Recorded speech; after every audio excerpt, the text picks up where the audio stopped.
Moving to Lafayette is exciting until you realize you have 30 days to pack up your life, find a mover, and figure out who LUS is. If you miss one step, you could be sleeping in a house with no power and no internet. So today, I'm giving you my personal 30-day sprint. I'll tell you exactly when you need to call the movers, which utility company you actually need.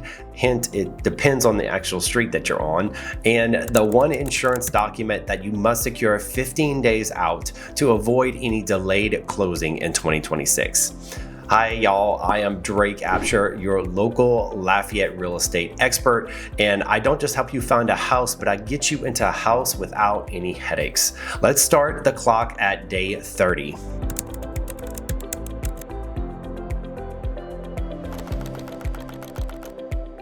All right, so if we're grabbing that checklist, we're starting all the way at day 30. We're going to book your movers. In Lafayette, if you're moving during the festival season, which is the springtime, or if you're in hurricane season, which is around the fall, well, trucks can book up fast. Call local pros like people like Movers or LaFontaine and secure your U-Haul now. And then when we come over to day 20, we want to talk about your school registration. If you have kids, you need to check the Lafayette Parish school systems known as LPSS and look at their zone maps. Registration deadlines for magnet academies are strict, so get your paperwork in early. Day number 15 is going to be where we're getting critical, the insurance binder. So in 2026, with the new Act 480 stated value policies, insurers are taking longer to underwrite.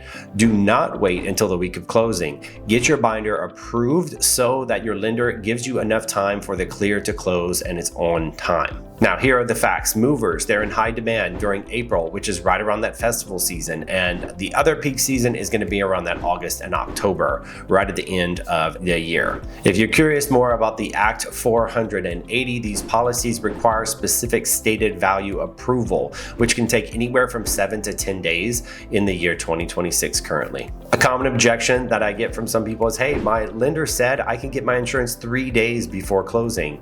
Yes, well, that was the old way. In 2026, underwriters need more time to verify the stated value limits. So if you wait until day 3, you will delay your closing. Now let's move on to the second portion of this sprint, which is going to be days 14 to 7.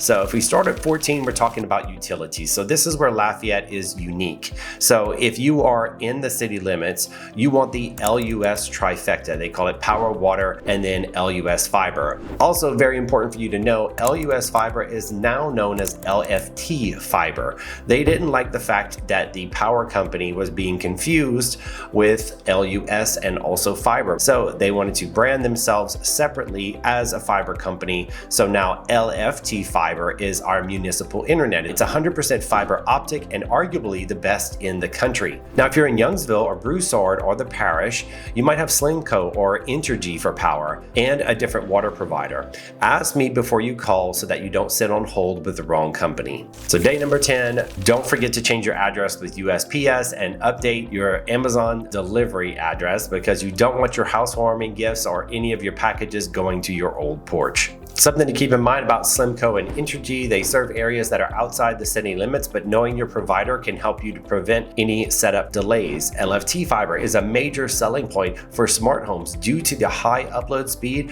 and the download speeds that they contain. Now, a common question that I get is, can I pick LUS if I'm outside of the city limits?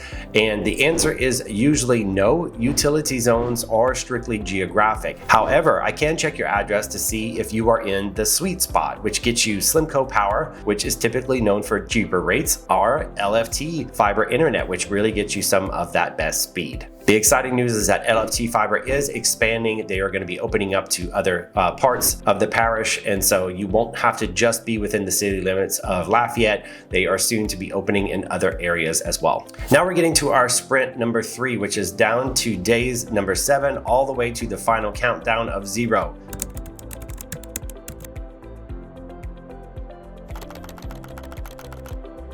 So let's talk about day 7, which is the first night box, which I think is really important and really easily overlooked.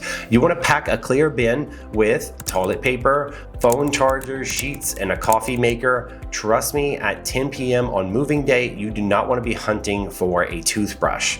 And then on day 3, that's when we come to your final walkthrough. This isn't just a formality. We are actually checking that everything on the roof itself is still pristine and that all the things that have been agreed upon in the repairs have been completed and that nothing was damaged when the sellers were actually moving out of the property. Then of course, day 0 is the exciting part. It's closing day. You want to bring your ID and a cashier's check. Once you sign, the keys are yours. Now here's a pro tip. You don't want to forget to file your homestead exemption at the courthouse after you get your recorded deed. This saves you big money on taxes next year, up to $75,000 towards the value of your house being deducted on your taxes. But it must be filed by the homeowner after your closing date. Depending on what title attorney you use, some of them will give you the form at closing and also help assist you with mailing it so it gets filed. But if that does not happen, you can easily get one from the tax assessor. All you have to do is reach out to them and they can either mail you a copy or you can go in the office and get one. What is a common question in regards to this? Well, people will ask me, can I file my homestead exemption on closing day? You can, but you will have to wait until you receive your recorded deed in the mail, which can usually take 4 to 6 weeks after closing, and that's when they will officially record the homestead exemption along with your sale. So moving is a lot of work, but with this checklist, you won't miss a beat. I have a PDF version of my 30-day moving guide with all of the utility phone numbers and website links. Just text me the word MOVE to the number below and I'll send it to your phone. Once you're settled, you'll want to explore the areas. So watch this next video, the best hidden gem restaurants in Lafayette, because you deserve a good meal after all that packing. See you in that one.